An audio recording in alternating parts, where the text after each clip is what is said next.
Good evening, good evening, good evening, my YouTube family.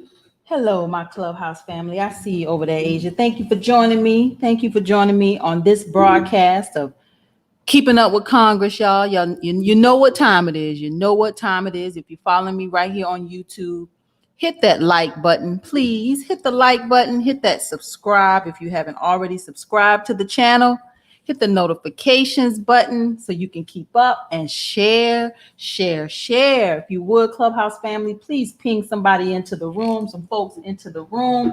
You know what time it is. It's Keeping Up with Congress. I'm telling y'all, if we go into Washington, we're gonna have to keep up with Congress. You know, we can do a lot of things, but we're gonna have to pay attention, y'all, to what's happening in legislation around this nation. We got to pay attention to who the players are in Congress. Who are these legislators that's initiating these new laws?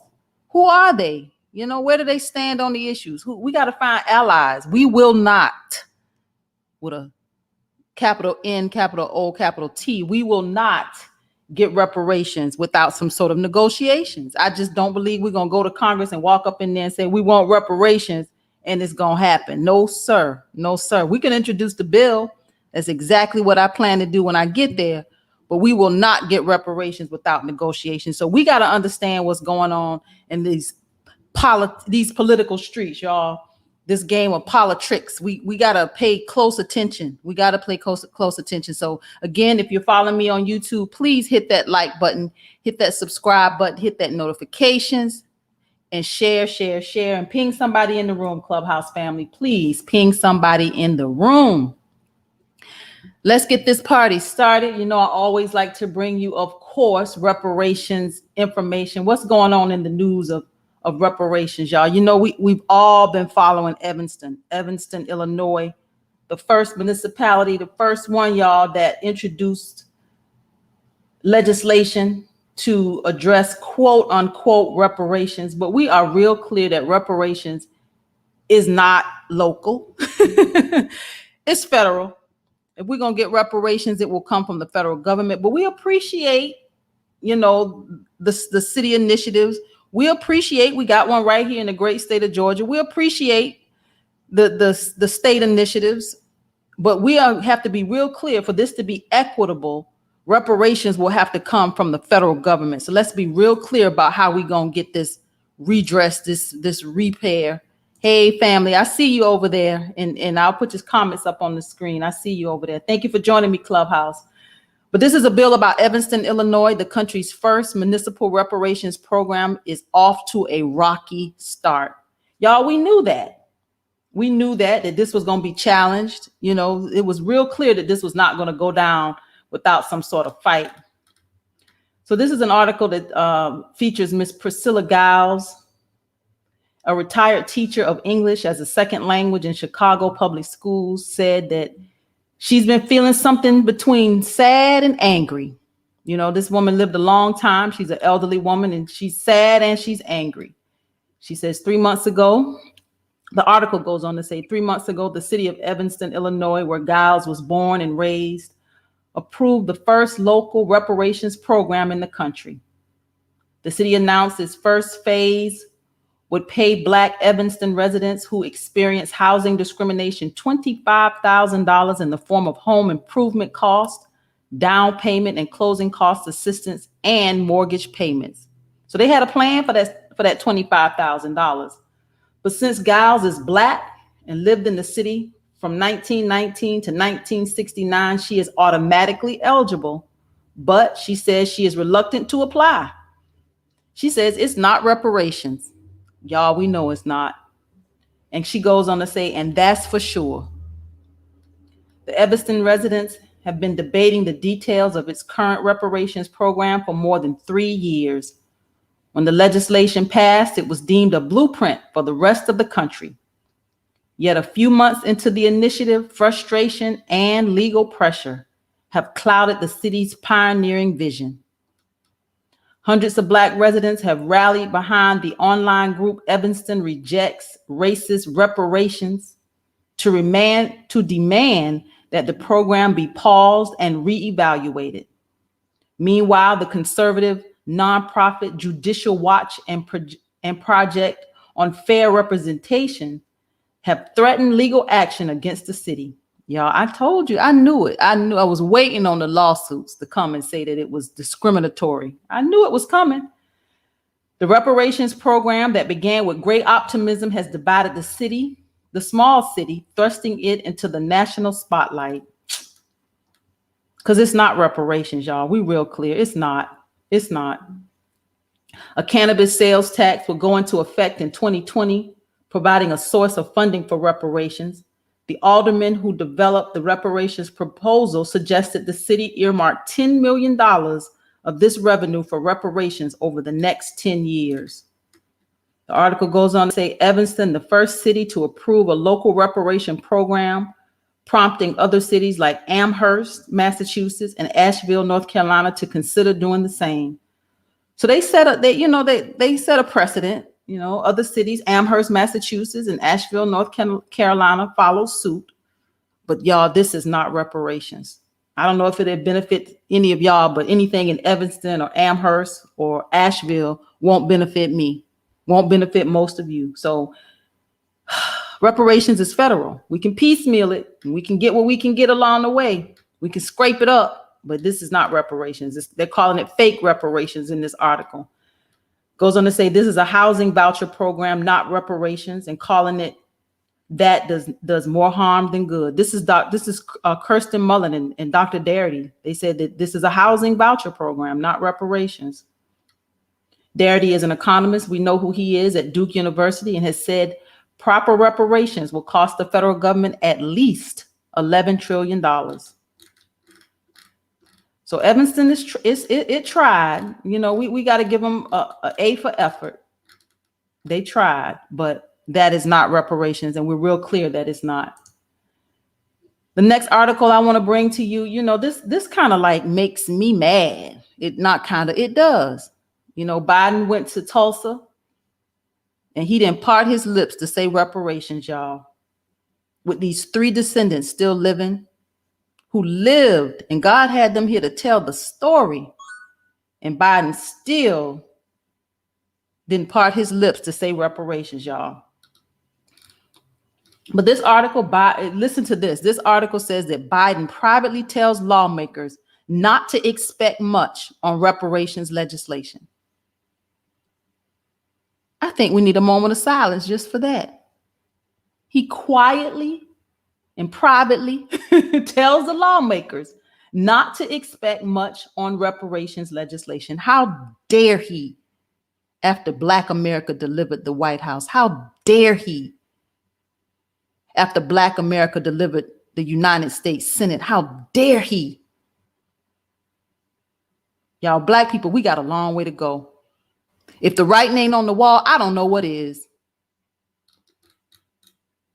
This article goes on to say some attendees noted what they considered a glaring omission, any mention of reparations for the survivors of the massacre and their descendants, some of whom have sued the city and state for compensation, and full-throated endorsed H.R. 40. Goes on to say, as a candidate, Biden said he supported a commission on reparations, but the administration has yet to endorse the actual bill. Goes on to say, after his speech Tuesday, the president met with the members of the Congressional Black Caucus who brought up the need for H.R. 40, which is named after the 40 acres and a mule promise that now symbolizes the lack of support formerly enslaved people received from the federal government. According to those involved in the conversation, Biden let them down gently. What? Biden let them down gently, y'all. Y'all, it goes on to say he didn't disagree with what we're doing. This is Representative Brenda Lawrence. She says he didn't disagree with what we're doing.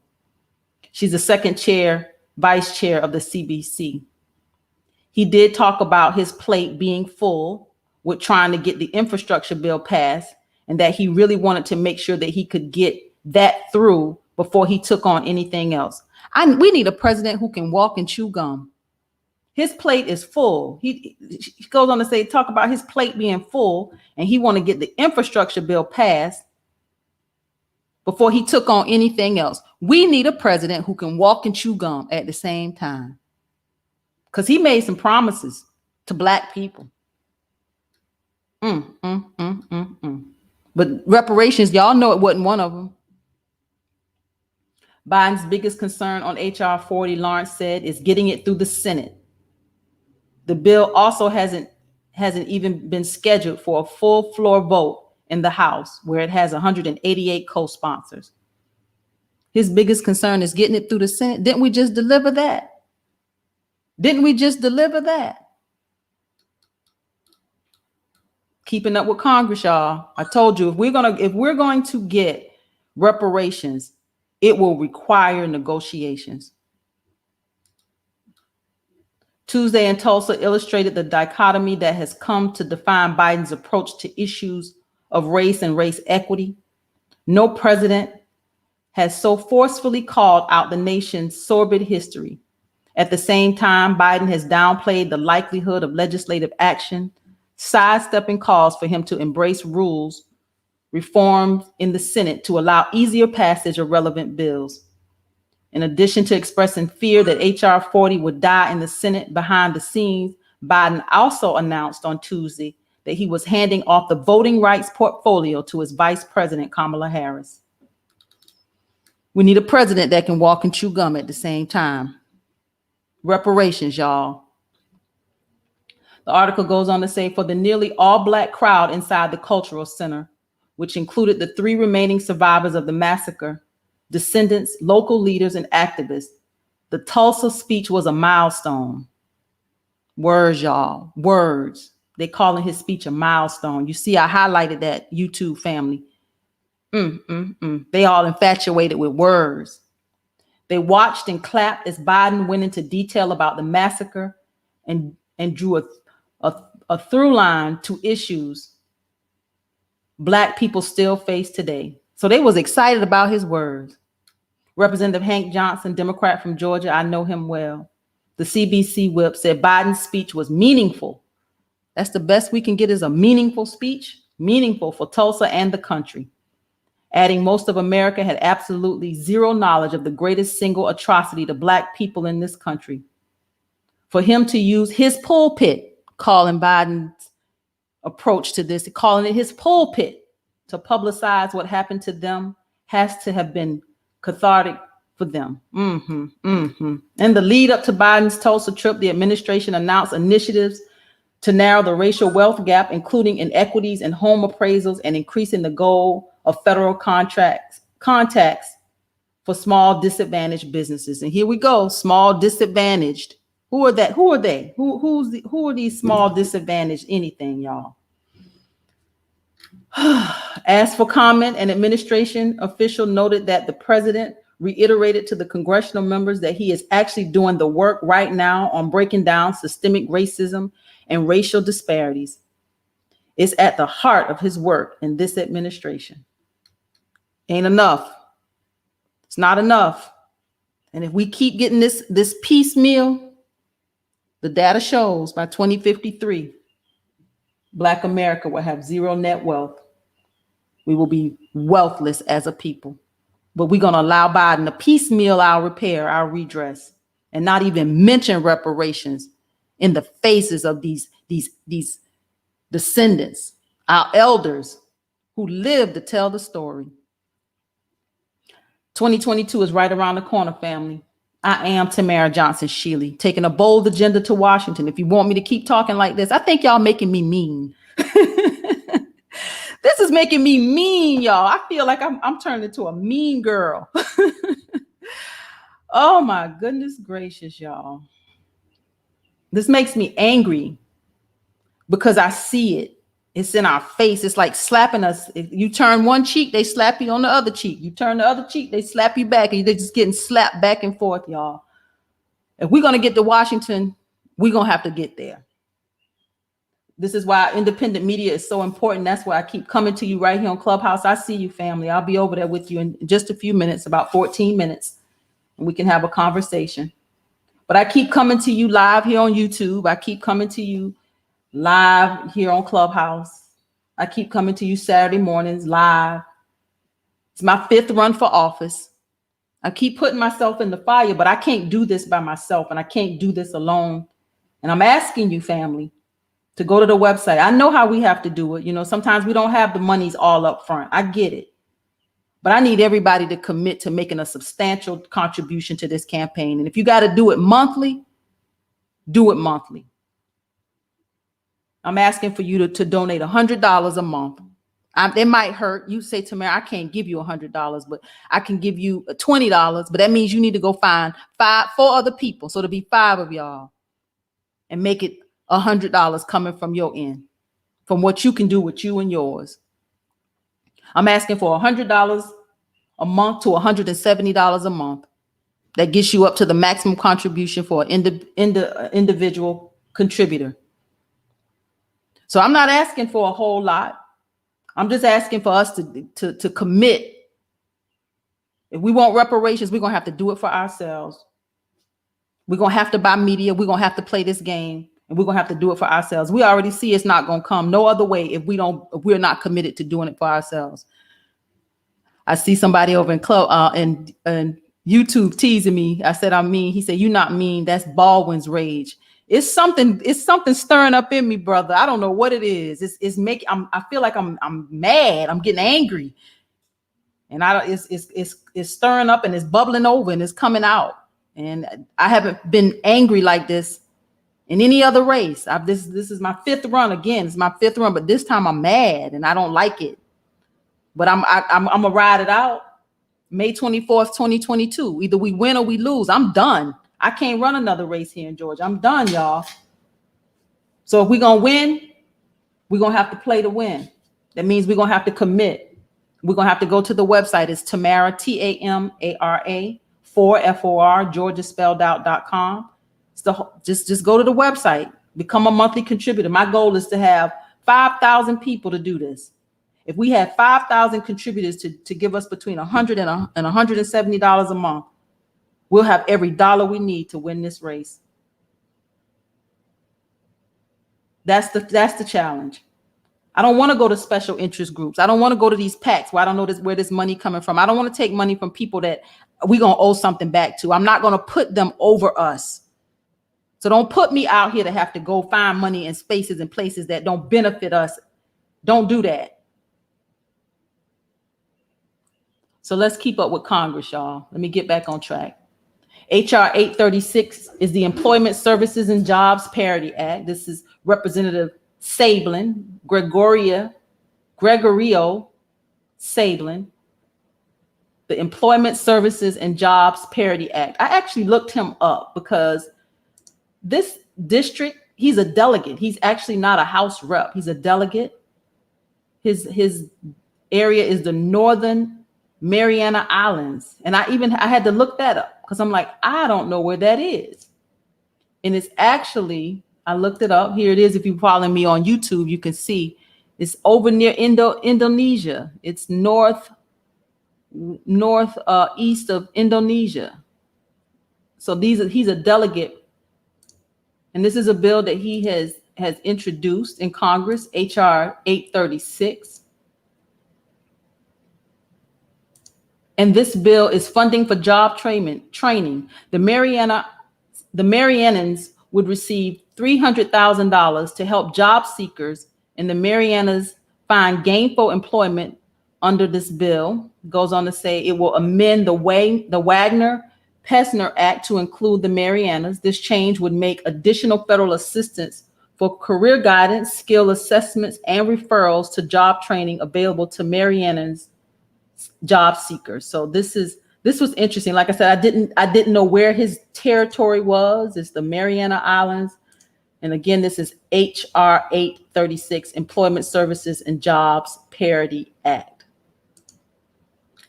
HR 837 is the Free Speech Fairness Act. Free Speech Fairness Act. Representative Steve Scalise, Republican out of Louisiana. This bill permits a tax-exempt organization to make certain statements related to a political campaign without losing its tax-exempt status. An organization may not lose its tax-exempt status under Section 501c3 of the Internal Revenue Code or be deemed to have participated in or intervened in any political campaign on behalf or in opposition of any candidate for public office solely because of the content of any statement. So I thought that was really interesting. The Free Speech Fairness Act. He's a Representative Scalise, Republican out of Louisiana. HR 838, I like to bring you about 10 bills every day. We got about 8 more minutes, and then I'll come over to the room, Clubhouse family, and see what we got popping over there.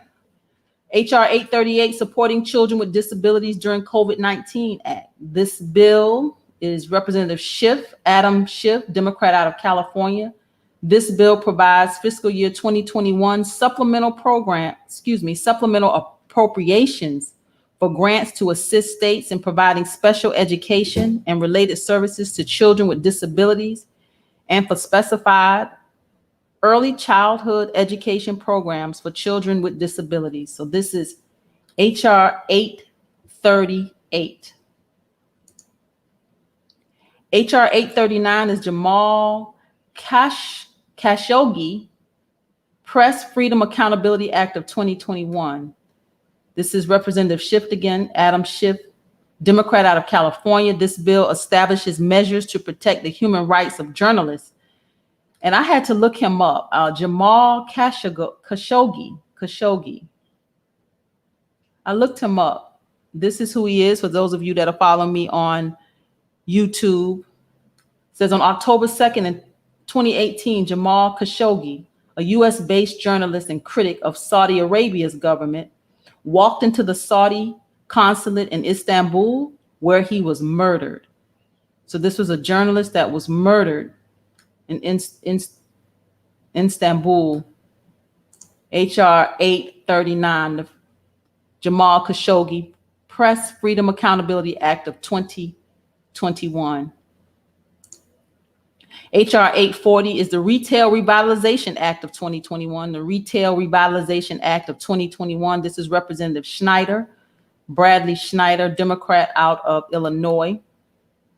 Look this up. This is some bipartisan legislation that will modernize real estate investment trust, the REIT tax provision, to permit REITs to invest equity in struggling commercial tenants that have been harmed by the COVID-19 pandemic. So this is HR 40, the Retail Revitalization Act of 2021. Again, I'm telling you, the reason why we have to pay attention to these bills, to these legislators, is because we will not repeat.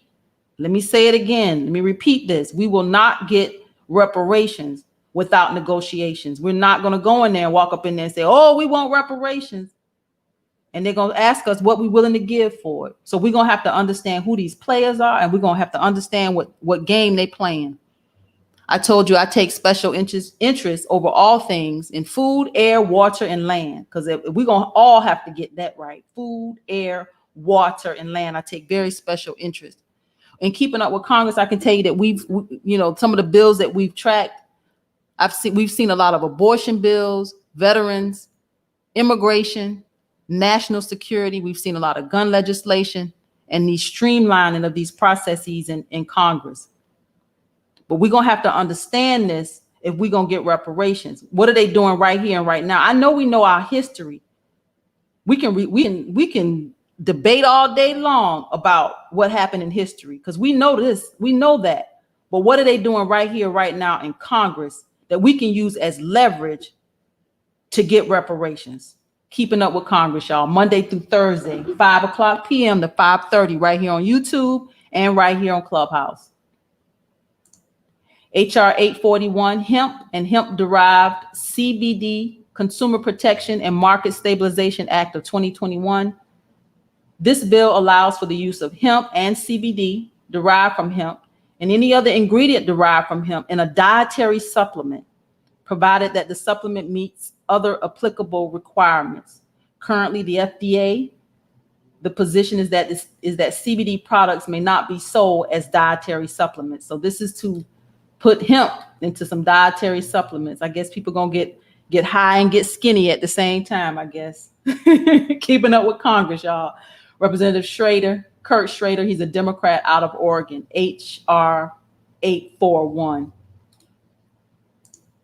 HR 842. HR 842 is Protecting the Right to Organize Act of 2021. We got about 3 more minutes and about 3 more bills. HR 842, Protecting the Right to Organize Act of 2021. This is Robert Scott, Representative Robert Scott, Bobby Scott, Democrat out of Virginia. This bill expands various labor protections related to employees' right to organize and collectively bargain in the workplace. This bill is about labor unions and labor rights. Representative Robert Scott, Democrat out of Virginia. HR 843, to amend the Commodity Credit Corporation Charter Act to raise the borrowing limit of the Commodity Credit Corporation. Don't know anything about it, but I see this as a bill straight out of Georgia. This is Representative Scott, Austin Scott. He's a Republican here in Georgia. So I looked it up. It has to do with the Agriculture Committee, the Commodity Credit Corporation. CCC is a government-owned and operated entity that was created to stabilize, support, and protect farm income and prices. The CCC also helps maintain balanced and adequate supplies of agricultural commodities and aids in their orderly distribution. And I see here that this is a whole agency. It's a corporation, but it's a whole agency as well. And I'm very curious because I know that here in Georgia, we're an agriculture state. I'm very interested in that agriculture committee. So I definitely need to dig more into this. And this is where we have to, like I say, know the players, know the game. What is this? This Commodity Credit Corporation is a wholly owned government corporation created in 1933 under a Delaware charter and reincorporated June 30th, 1948 as a federal corporation within the Department of Agriculture by the Commodity Credit Corporation Charter Act. So it's a whole business inside of this agency. I want to understand this, y'all. The CCC funds are used to implement specific programs established by Congress, as well as to carry out activities under the broad, I thought that was interesting, under the broad authorities of the CCC Charter Act. Broad authorities, y'all. So this is a bill I'm going to revisit because it's right here out of Georgia, but it affects all of you nationally. It affects our food. I told you I take very special interest in food, air, water, and land. We have to get that right. HR 844 is to Protect Long-Term Care Facilities Act. Protect Long-Term Care Facilities Act. Representative Mickey Sherrill, Democrat out of New Jersey. It's a bill to improve oversight of long-term care facilities and protect seniors and workers. While only 0.5% of U.S. residents live in nursing homes, individuals in nursing homes account for more than 1/3 of the nation's COVID-19 deaths. 1/3 of this nation's COVID-19 deaths came from the nursing homes. This legislator says too many Americans have died in nursing homes during the COVID-19 pandemic, but it didn't have to be this way. A generally callous approach to our seniors in long-term care facilities, including years of decreased oversight, transparency, and enforcement, has resulted in tens of thousands of unnecessary deaths. Instead, strong infection control and oversight are key to health and safety in nursing homes. We are reintroducing our legislation to ensure pandemic preparedness in nursing homes by providing states the resources necessary to monitor and fix any issues that arise. Seniors and their families deserve to know that we're doing everything we can to make our nursing homes safe. Again, I did not know that more than 1/3 of the nation's COVID-19 deaths were from residents in nursing homes. Keeping up with Congress, y'all. Keeping up with Congress. This will be our last bill for the evening. This is HR 845. HR 845, the VA Billing Accountability Act. Representative Lloyd Smucker, Republican out of Pennsylvania. This bill authorizes the Department of Veteran Affairs to waive the requirement that a veteran make co-pays for medications, hospital care, nursing home care, and medical services in certain situations. Representative Smucker, again, Republican out of Pennsylvania, HR 845. I see you, my Clubhouse family. I see you. I'm going to come over there and have a conversation with y'all for a few minutes if you like. I am Tamara Johnson Shealy. I see you, my YouTube family. Thank you for joining me. Today is Thursday. Like I said, it's my Friday, but it's Thursday. I will see you back here on Monday. Again, I am here Monday, Tuesday, Wednesday, Thursday, 5 a.m. to 5:30 p.m. Eastern Standard Time.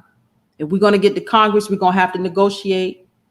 I ask that you please go to the website, get on a monthly donation. I understand how we have to do it.